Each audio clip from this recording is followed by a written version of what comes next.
Assalamualaikum warahmatullahi wabarakatuh. Perkenalkan, nama saya Wafitra dengan NIM 1950009 dari Kilas A. Dalam video kali ini saya akan mereview materi tentang teknik pengujian perangkat lunak mata kuliah rekayasa perangkat lunak. Latar belakang: pengujian perangkat lunak adalah elemen kritis dari jaminan kualitas perangkat lunak dan merupakan review puncak terhadap spesifikasi, desain, dan pembuatan program.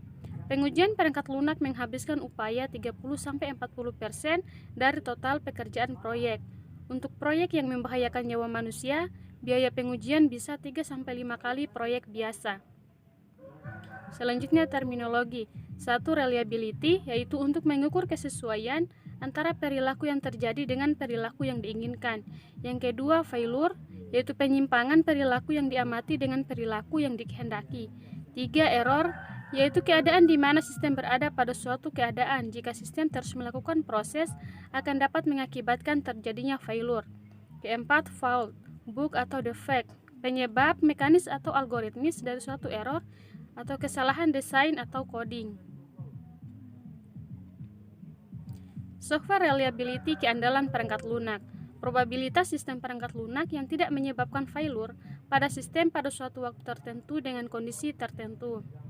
Selanjutnya, definisi testing. Menurut Pressman tahun 2005, testing atau pengujian adalah proses menjalankan program dengan maksud khusus untuk menemukan kesalahan sebelum dikirimkan ke pengguna akhir. Testing software adalah proses mengoperasikan software dalam kondisi yang dikendalikan untuk verifikasi apakah telah berlaku sebagaimana telah ditetapkan atau menurut spesifikasi. Are well building the system right? Kedua, mendeteksi error. Validasi apakah spesifikasi yang telah ditetapkan sudah memenuhi keinginan atau kebutuhan dari pengguna sebenarnya. Are we building the right system? Selanjutnya, proses testing. Nah, pada gambar di bawah ini dapat dilihat dari proses testing, software development process, yang terdiri dari beberapa proses. Yang pertama, requirements analysis process, product specification process, design process, dan terakhir testing proses yang terdiri dari dua, yaitu verifikasi proses dan validation proses.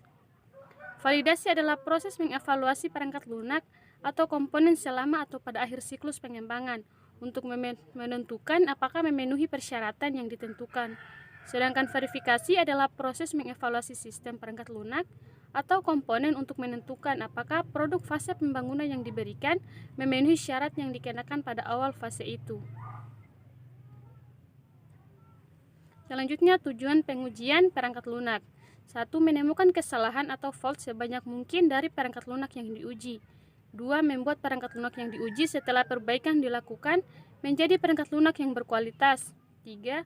Mengumpulkan kesalahan yang terjadi dan menggunakannya untuk tindakan preventif. 4. Test case yang bagus adalah yang memiliki kemungkinan terbesar untuk menemukan error yang tersembunyi. 5. Melakukan pengujian secara efektif dan efisien.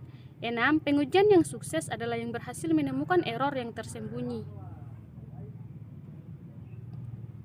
Nah, pada gambar berikut dapat dilihat anak tangga yang menunjukkan tujuan dari pengujian perangkat lunak yang terdiri dari errors, requirements conformance, performance, dan an indication of quality. Selanjutnya dapat dilihat white box method dan black box method dari pengujian perangkat lunak. Nah, di sini dapat dilihat terdapat strategi, methods, kemudian terdapat box, white box, dan black box.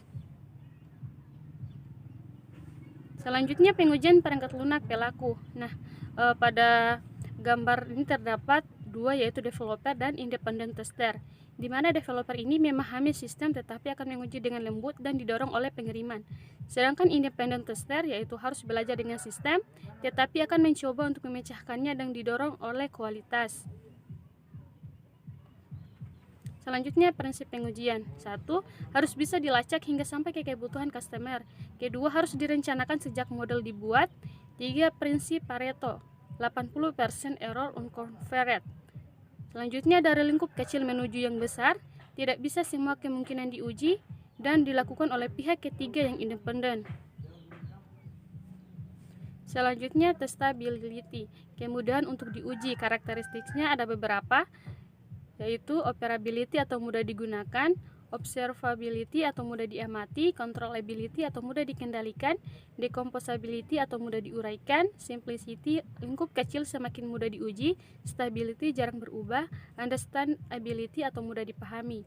Metode pengujian perangkat lunak ini terdapat dua bagian, yaitu struktural atau white box dan fungsional atau black box.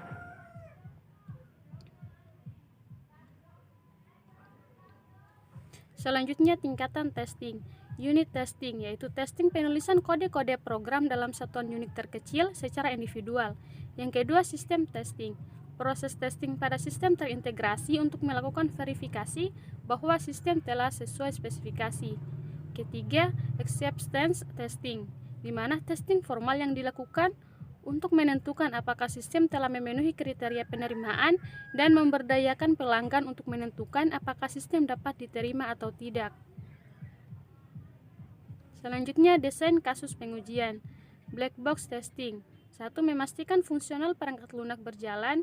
2. Kesesuaian input dengan output. 3. Tidak memperhatikan proses logis internal.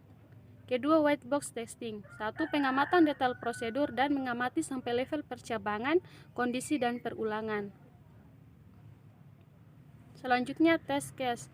Test case merupakan suatu tes yang dilakukan berdasarkan pada suatu inisialisasi, masukan, kondisi, ataupun hasil yang telah ditentukan sebelumnya. Adapun kegunaan dari test case ini adalah sebagai berikut. 1. Untuk melakukan black box testing dan untuk melakukan white box testing. Selanjutnya, white box testing. Nah, pada gambar di bawah ini dapat dilihat white box testing dengan metode basis path testing memakai notasi flow graph. Nah, di sini dapat dilihat terdapat beberapa lingkaran atau bola kecil yang saling terhubung yang terdiri dari sequence, if, while, until, dan case. Selanjutnya, struktural atau white box, di mana menguji dengan memperhatikan mekanisme internal sistem, menguji untuk memastikan operasi internal berjalan sesuai spesifikasi semua komponen diuji.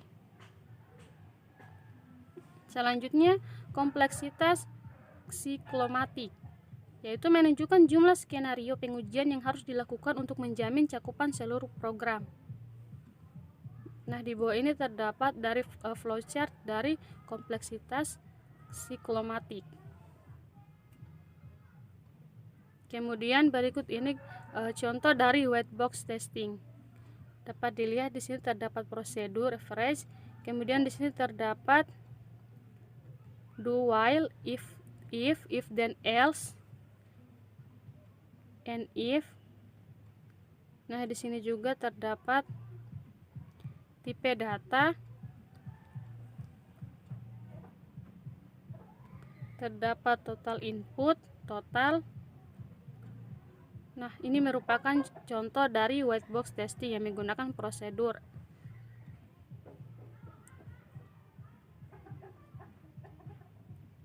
Selanjutnya, metode pengujian black box perangkat lunak. Fungsional atau black box, fokus pada output yang dihasilkan dengan memberikan input dan kondisi eksekusi, membandingkan kesesuaian output dengan spesifikasi kebutuhan fungsional. Kemudian pada gambar di samping dapat dilihat dari black box atau fungsional yang terdiri dari input, output, event, dan requirements. Selanjutnya dapat dilihat gambaran dari black box testing menggunakan graph based. Nah, di sini dapat dilihat pada bagian atas terdapat 3 buah lingkaran yang saling terhubung yang terdiri dari objek 1, 2, dan 3. Kemudian bagian bawah terdapat 3 lingkaran yang terdiri dari new file menu select, dokumen text, dan dokumen window.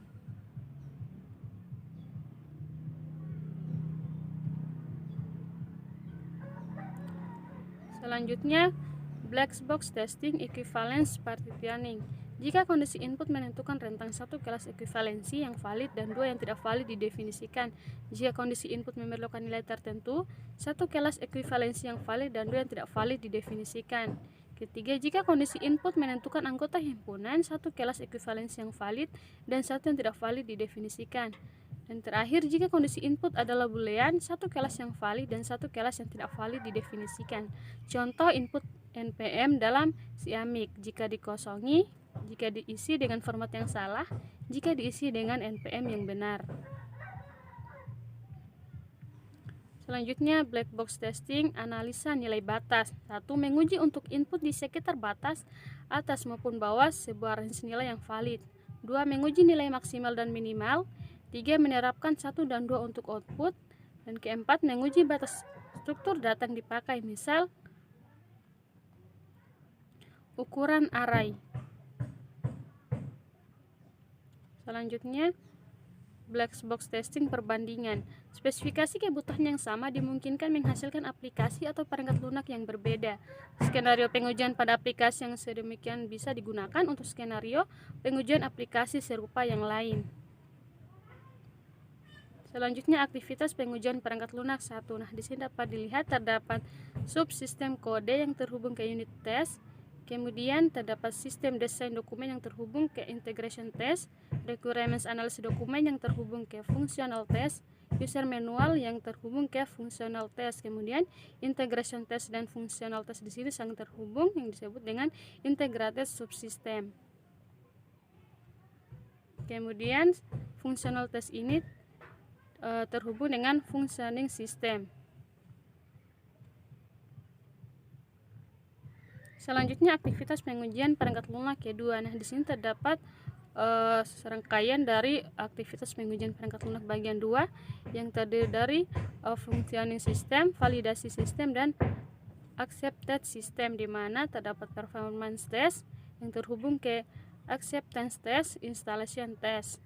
Kemudian pada bagian atas terdapat global requirements yang terhubung ke performance test, terdapat client understanding of requirements, dan user environment. Selanjutnya, strategi pengujian perangkat lunak Big Bang, yaitu pengujian perangkat lunak secara keseluruhan setelah seluruh komponen perangkat lunak selesai dibuat. Kedua, incremental, pengujian secara bertahap. Incremental, di sini dapat dilihat pengujian secara incremental yang terdiri dari requirement specification, kemudian preliminary design, detail design, coding, unit testing, integration testing, dan system testing. Strategi pengujian perangkat lunak 1. Membahas langkah-langkah yang harus dikerjakan sebagai bagian dari pengujian, kapan dilaksanakan, berapa usaha, waktu, dan sumber daya yang digunakan, meliputi perencanaan, desain test case, pelaksanaan, koleksi data, dan evaluasi. Selanjutnya, strategi pengujian dimulai dari unit testing terhadap source code hingga sistem testing terhadap spesifikasi kebutuhan. Nah, di bawah ini dapat dilihat strategi dari pengujian yang terdiri dari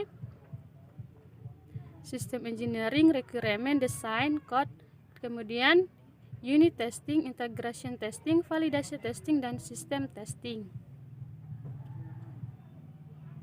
Selanjutnya, langkah pengujian software testing step. Nah, di sini dapat kita lihat gambar dari balok yang tersusun yang dimulai dari testing direction, kemudian kode, design, dan requirement. Dimana yang paling atas itu yaitu high order test.